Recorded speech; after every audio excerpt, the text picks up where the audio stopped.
Stu Soffer, and then Hayward Robinson after Stu. Good evening, ladies and gentlemen. It's been a while since I've been here, and I'm glad to see the improvement in the multimedia systems. Next year, 3D.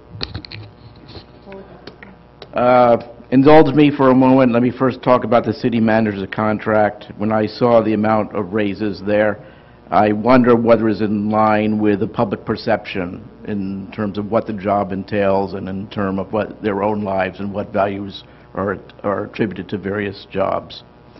And I think the public would really like to know your reasoning for whatever you do of how you arrive at your decisions and amounts and whatever are there. Hayward, and then after Hayward Robinson is Fran Dean. Thank you. Good evening, council members. First, I'd like to just support John Kadvani's comments on public benefit and having a policy and detail. I really appreciated the level of detail that he gave you as an example, and I think we need that, and we need everyone to be able to understand that. And I think that was an issue around some of the stuff that's happened with the specific plan and some of the things that happened around Measure M. That level of detail, that knowledge of how much are we giving away as we upzone, and how much should we be receiving in return, and we need to know that. I also thought it was interesting that you had a presentation proclamation today for the city's CAFR, and the key thing was full disclosure, and that's always been a key tenet of our city. Openness, full disclosure, and unfortunately, I think in my experience in the past 6 months with the city, I've seen us fall down on that score. When really put to the test, unfortunately, the veneer of our openness and our transparent policy really falls away. I've had two extended public records requests. They've been incomplete. They've been late. And at the end of the day, they've said, no, we're not going to give you those records. We're going to call them drafts. And we're going to say, those are drafts, and we're not going to give them to you. That doesn't have to be the policy. I don't personally think the records are drafts, and I don't think that they hurt the city's decision-making ability, but that has been the decision. And I think that then reflects on your city manager. Your city manager is ultimately in charge of these decisions, and I think it's very unfortunate that you have put this on consent tonight, are apparently not prepared to even share with us why you're extending this contract, why you're generating this raise that you're doing. And I think you owe us an explanation. There have been a lot of questions about a lot of the actions that have happened over the past year with regard to hiring Mr. Smith, which apparently none of the council members knew about, with the campaign that was, the things that were done towards Measure M that were not in the public view, far beyond what the Lisa Wise report and those things went beyond, that we never found out, we didn't find out about until late in the campaign. So I hope you will pull this item tonight, and I hope you will give us your reasons for extending this contract so that the public can know your thinking. Thank you. Thank you very much. Fran Dean? The motion passes unanimously. Okay. And then you guys can go ahead and move on to motion on D2. Yeah, I'll put the motion in place so we can talk about it. That's what you want to do? Yeah. Right. I don't need to talk about it. I can move to vote. Okay. I will move that we approve. What item is it again? Number. D1. But I do have a couple comments. It's actually D2. D2, sorry. I have a couple comments. I'll second it. Okay, so let's move to discussion. Okay. I did want to, I think Hayward is right in some of his comments, and some of the folks have said to explain some of the reason why you're supporting this. And I put, I think, a significant amount of time into this. I've spent time looking at all the information that I've been able to gather related to some of the concerns around, particularly around Malcolm Smith and some of the agreements there.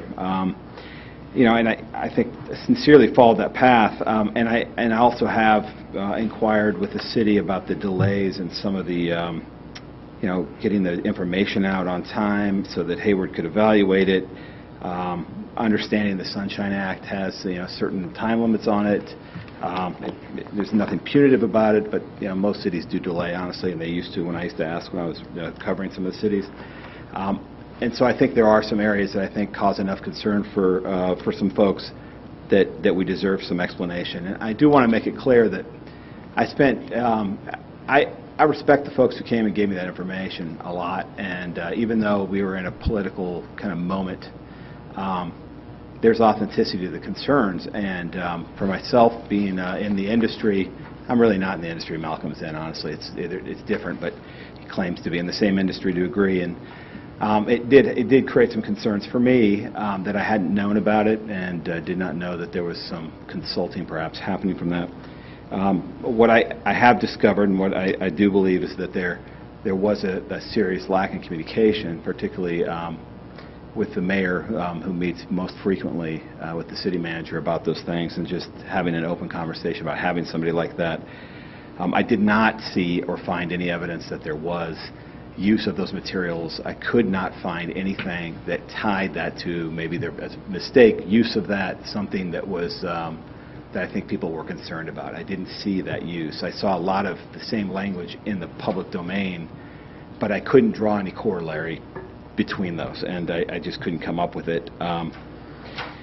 As to some other, points that have been made, I also started evaluating, looking at salaries and looking at the competitive marketplace, and looking at some of the issues that have gone through that have required a council to maybe look at not renewing or extending contracts, which is the same as a dismissal, quite honestly, in many ways. And so I've put together a couple of pieces, and these are, there's some, not everything. Some of these issues are continuity of leadership is what I wanted to look at. How many different city managers has the city had? How many do other cities like us in comparable markets have? What I found is that there is change, and there's actually going to be more change in shorter tenures in a lot of ways with city managers. But over the long haul, Palo Alto, Mountain View, San Carlos, Redwood City, from 1990 to this time, Mountain View only had 2. Santa Carlos has 3 city managers. Redwood City's had 3. Palo Alto's had 2 since 2000, the same one since 2008.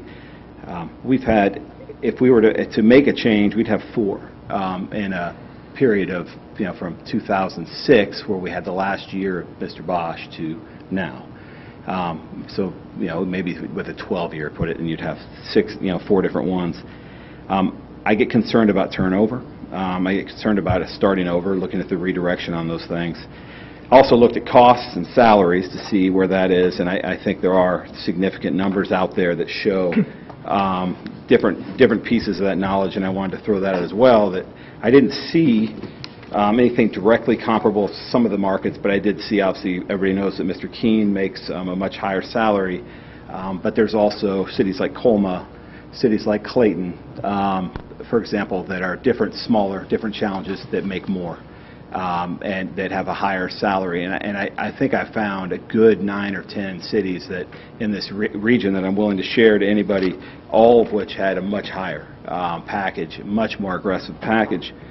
And so that tilts me another way. Then I started looking at what some recent areas of controversy for city managers, because this has been brought up as something that could be, there's some malfeasance, maybe nefarious activity. Again, I couldn't find anything that pointed to that. I look at credit card fraud in George West, Texas. I look at travel expenses of $23,000 in the first year in Hawthorne, California. I look at politically correct training and then insulting women outside of Austin. These city managers are dismissed for these things that are, I think, clearly, there's not just a smoking gun, it's obvious. And in this case, I didn't see that. I see some concerns. But I will say there are a lot of pluses as well, and there's areas that I think Alex has been very successful in. And this is a challenging time, very political in nature because of the controversy of projects and the concern about the future of this town. And sometimes some of the things that happen to fall into Alex's lap. Sometimes they aren't completely of his doing.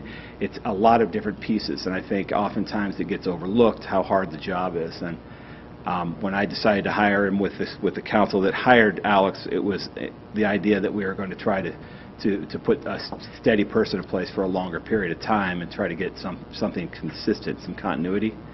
And I believe that's important to us. I do think there's a fair amount of discussion that we can have moving forward, but I don't think it puts us in a position to pull the rug out and start over. And I want to support Alex, and I look forward to working with Alex more in the future. So that's my explanation. Peter? Thank you. I also wanted to make a few comments about my vote, which will be to support this contract and our city manager. In particular, I do know that Mr. Selfer, when he asked you to what is our rationale and reasoning for voting, I want to go through a couple of the key reasons. One is historical, in the sense when we brought Alex aboard, his salary and compensation was actually 10% below the previous city manager. That was a function of both the time and the economy, but also the fact that he was willing to come aboard at that lower level at the time. In addition, his current salary is significantly below the mean of other cities, not anywhere near the higher end. In fact, it is considerably below the mean. This is a big step forward, at least to getting him to something that's comparable. And the reason why I feel that is warranted, because I do think the CEO of a 250-person organization, that is not just a private sector-based salary, but even a nonprofit organization's in the Bay Area. That is the status of the market. When we went through the search, we had a few candidates, but there's no question that from an external standpoint, Menlo Park has some difficulty given the challenges that city managers face. It's a challenge to hire city managers here. So, and then I think the most important reason that I have seen Mr. McIntyre continue to move our city forward in terms of addressing one of the core issues we've had the last couple of years, which is our difficulty in having enough capacity to handle a lot of the,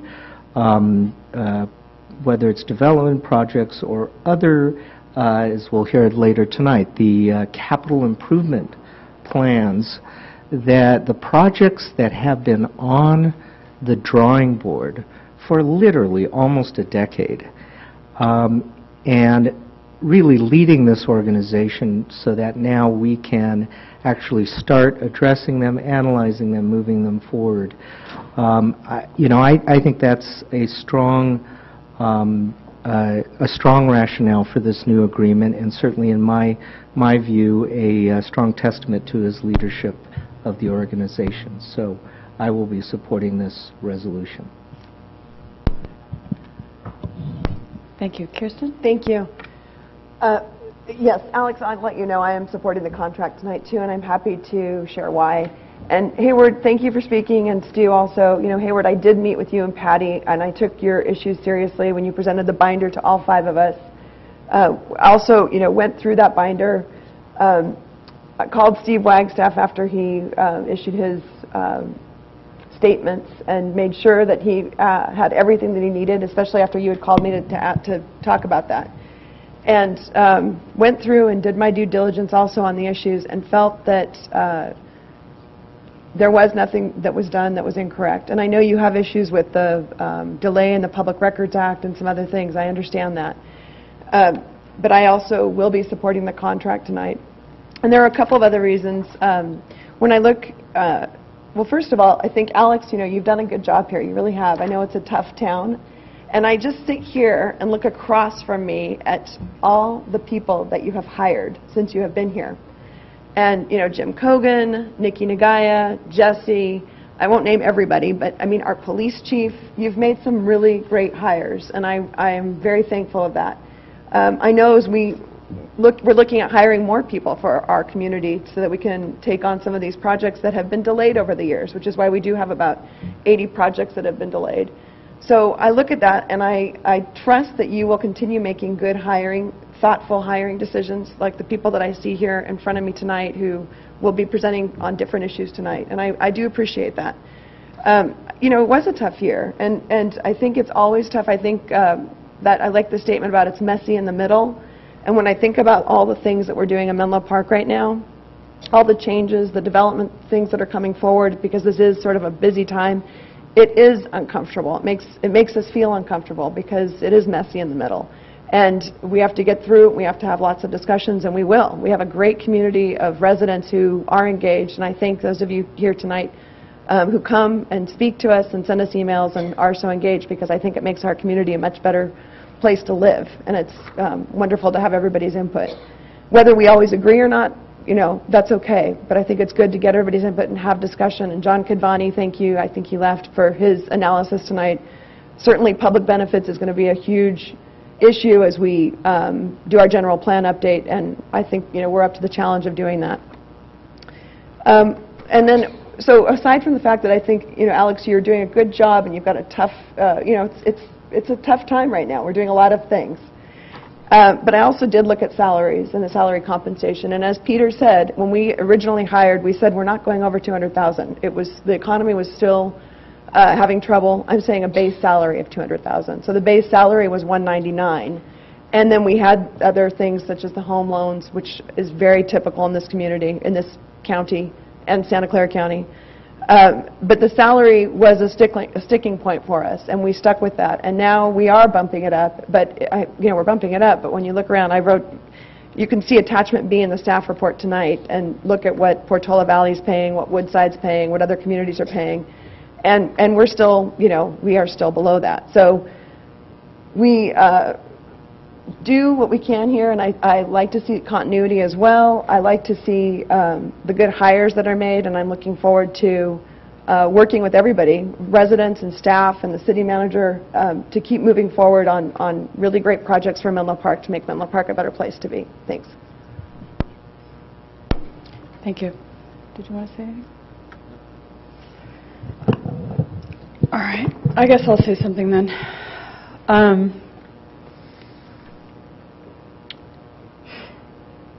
I'm looking at some notes I've taken. This is something that I struggled with, because I take the contracts and the city manager role very seriously. What he does reflects on us, and what he does should reflect on us, because we're giving him direction, and we are responsible for making sure that the job is done well for the city manager and the city attorney. And I also spoke to Wagstaff. I spoke to Wagstaff before and after he did his study, because I wanted to make sure that he was thorough, and that that he was really going to take this on, and he was really going to look into it, because nobody wants to have someone working for the city who is doing things that aren't on the up and up. And Wagstaff assured me that he looked into it really thoroughly, and that no laws were broken. I think that we have made it patently clear in private conversations and public that we would like to direct him, as your boss, to work on communications and be better in communicating with the residents and with us and across the board. And Alex has agreed to that. And I believe in my heart that he's going to really work on that. Because none of us are perfect, and we all have things that we need to work on, and he's taken ownership of that, and I respect that. Menlo Park is it's a difficult city, and the contract is, we haven't given him a raise in 3 years, so it's 3% per year. It's just over 3 years, which brings us in, as everyone's pointed out, we've all done the numbers, still brings him in below the average. There were still some aspects of the contract that I get persnickety with, but that's just me, that I struggled with. But in the end, I sat down and I thought, really, what's the best for the community? Because when people make mistakes, they make headlines. But when people do good things, quite often those go under the radar. Even when we call the media and tell them that great things have happened, sometimes people don't notice. Sometimes if you don't get any phone calls, you know you're doing a good job because things chug along and people don't tend to notice when you're doing things right. And so I started thinking, well, what's been done right? And I think he's done a good job of hiring people. Our good finance director is an example of that, and working on the transparency with the finances. He's hired great police officers. He's done some good work on that level. He has worked to bring our HR into compliance. It was not in compliance, and the way he did so, the way he managed that, saved us money, which is good for the community. He has, at the council direction, worked really hard on enhancements and getting things done in the city. One example is helping to renegotiate our contract with Recology, which saved the city about $50,000, reaching out and working closely with the business community directly and through Jim Cogan. He's done some good stuff too. And for that reason, I think that's why when people look and they read things in the paper and they say, you know, he's made these mistakes, why is the council why are they giving him a raise? And I think that's because he's recognized he made a mistake, he's moved forward, and he's also done a lot of good stuff that it doesn't get talked about a lot. And they're things that are good for the community. And I believe on the whole, the community is going to be a better place for him being here and for working with us and continuing the work that he started.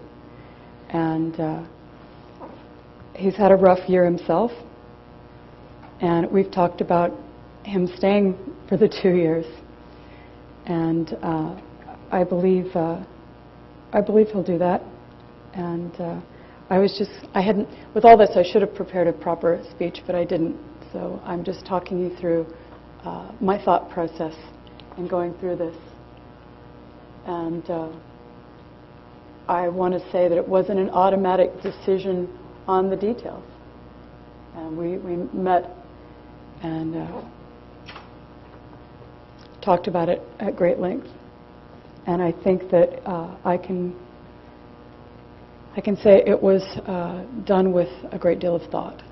And I see that Ray would like to say something now. No, I'm just going to say, I mean, I'm voting no tonight. I've talked about it with Mr. McIntyre. It's a credit to his professionalism that I'm able to vote no tonight and realize that we're still going to be able to work together. I think Alex is immensely talented.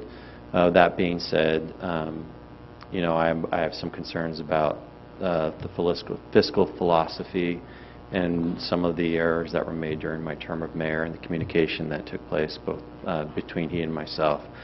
But you know, it's awkward enough to be voting no, but I don't want to sit here also and perhaps ruin the professional relationship going forward by, in that same moment, explaining why and trying to defend that with all of you after you've taken time to defend your votes. So I'm just going to go ahead and leave it at that and wait for a motion. You can call the vote. Okay.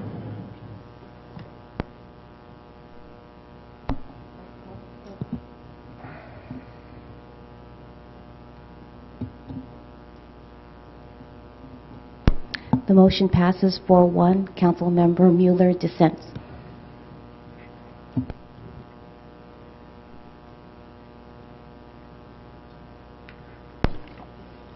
I'm sorry? Oh. So that moves us on